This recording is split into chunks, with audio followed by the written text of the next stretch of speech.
स्वागत है आप सभी का हमारे YouTube चैनल में। आज हम भाषा भारती हिंदी का पाठ पढ़ने जा रहे हैं। इसका नाम है कटुक वचन मत बोल और इसके लेखक हैं रामेश्वर दयाल दुबे। यह पाठ हम लोगों के लिए बहुत ही हेल्पफुल साबित होने वाला है, तो कृपया करके इस पाठ को अंत तक जरूर सुनें। धन्यवाद। इस पाठ का केंद्रीय भाव के बारे में बात कर लेते हैं। केंद्रीय भाव है, प्रस्तुत पाठ में वाणी के महत्व को स्पष्ट करते हुए लेखक ने बतलाया है कि इस संसार में वाणी का वरदान केवल मनुष्य को ही मिला है। अतः मनुष्य को हमेशा विनम्र और मृदुभाषी होना चाहिए।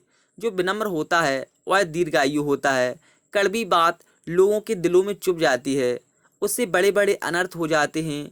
कटु सत्य को भी विनम्रता के साथ कहने से बात बिना ठेस लगे दूसरों तक पहुंचाई जा सकती है। यही वाक् चातुर्य है जो हमारे व्यक्तित्व को प्रभावशाली बनाता है। दास प्रथा के दिनों में एक मालिक के पास अनेक गुलाम थे, जिनमें एक था लुकमान। लुकमान था तो गुलाम, किंतु वह बड़ा बुद्धिमान था। उसकी प्रशंसा इधर उधर फैलने लगी। एक दिन उसके मालिक ने उसे बुलाया और कहा, सुनते हैं तुम बहुत होशियार हो, मैं तुम्हारा इम्तिहान लूँगा। अगर तुम कामयाब हो गए तो तुम्हें गुलामी से छुट्टी दे दी जाएगी। लुकमान ने कहा, पूछिए क्या पूछना है। मालिक ने कहा, अच्छा बताओ, शरीर का कौन सा हिस्सा सबसे अच्छा है। लुकमान ने कहा, जीभ। कारण पूछने पर लुकमान ने कहा, अगर जीभ अच्छी है तो सब अच्छा ही अच्छा है। मालिक ने फिर कहा, अब शरीर का जो हिस्सा सबसे बुरा होता है उसका नाम बताओ। लुकमान ने फिर कहा, जीभ। कारण पूछने पर लुकमान का उत्तर था, शरीर में अगर जीभ अच्छी नहीं है तो सब बुरा ही बुरा है। जीभ के कारण ही सारी बुराई भलाई है। एक बार एक जिज्ञासु चीन के दार्शनिक कन्फ्यूशस के पास गया और पूछा, यह बताइए कि सबसे दीर्घजीवी कौन होता है। वृद्ध कन्फ्यूशस मुस्कुराए और बोले, जरा उठकर मेरे पास आइए और मेरे मुँह में देखिए जीभ है या नहीं। कन्फ्यूशस ने अपना मुँह खोल दिया। उस सज्जन ने झुककर मुँह के अंदर देखा और बोले, जी हाँ, जीभ है। कन्फ्यूशस ने फिर कहा, अच्छा अब देखिए कि दांत हैं या नहीं। जिज्ञासु ने देखकर कहा, दांत तो एक भी नहीं है। अब कन्फ्यूशस ने कहा, जीभ तो दांतों से पहले पैदा हुई थी, उसे दांतों से पहला जाने चाहिए था, ऐसा क्यों नहीं हुआ। मेरे पास इसका कोई जवाब नहीं है, आप ही बताइए। कन्फ्यूशस बोले, जीभ कोमल है, दांत कठोर हैं। जिसमें लचीलापन होता है, जो नम्र होता है, वही अधिक समय तक जीता है, जीवन में जीतता है। ये दो कहानियाँ हैं, किंतु एक ही सत्य को उद्घाटित करती है, और वह यह कि जीवन में वाणी का बहुत महत्व है। वाणी तो सभी को मिली है, परंतु बोलना किसी किसी को ही आता है।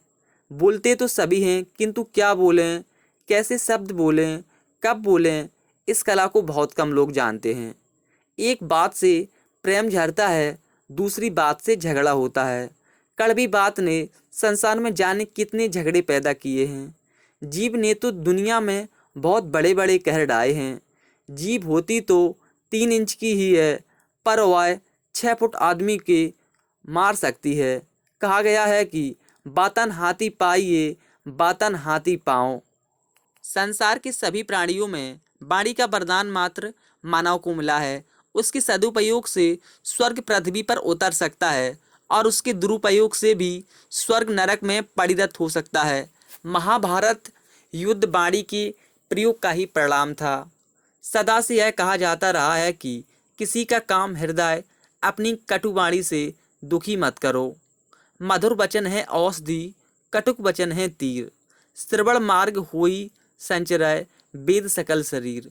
कटुक वचन सबसे बुरा, जारी करे तन छार।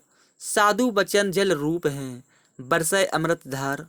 स्वर्गीय लाल बहादुर शास्त्री अपने विनम्र स्वभाव और मधुर वाणी के लिए प्रसिद्ध थे। प्रयाग में एक दिन उनके घर पर किसी नौकर से कोई काम बिगड़ गया। श्रीमती शास्त्री का क्रोध में आना स्वाभाविक था।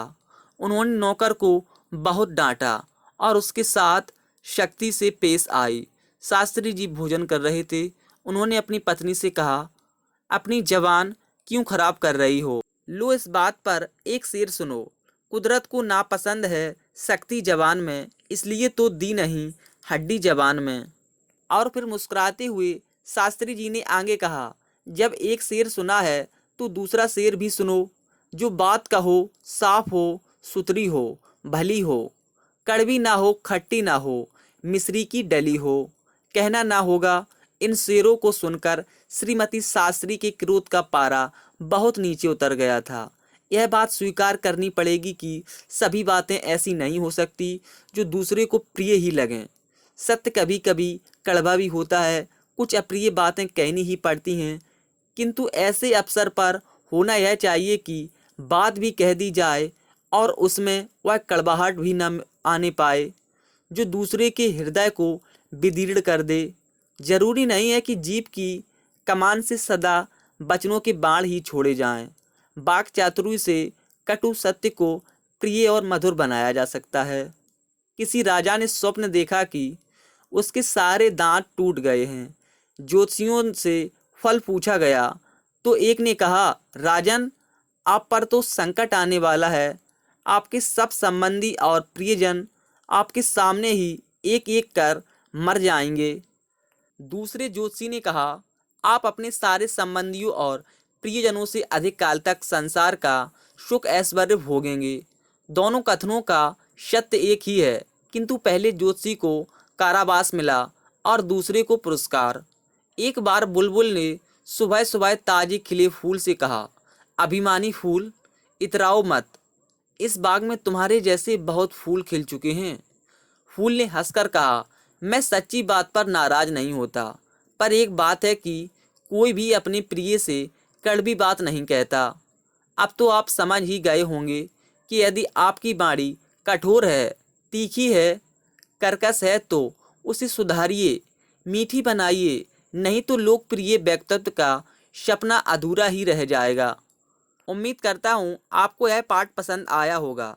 अगर यह पाठ पढ़ने में हमसे कोई गलती हुई हो तो उसे माफ़ करना। धन्यवाद।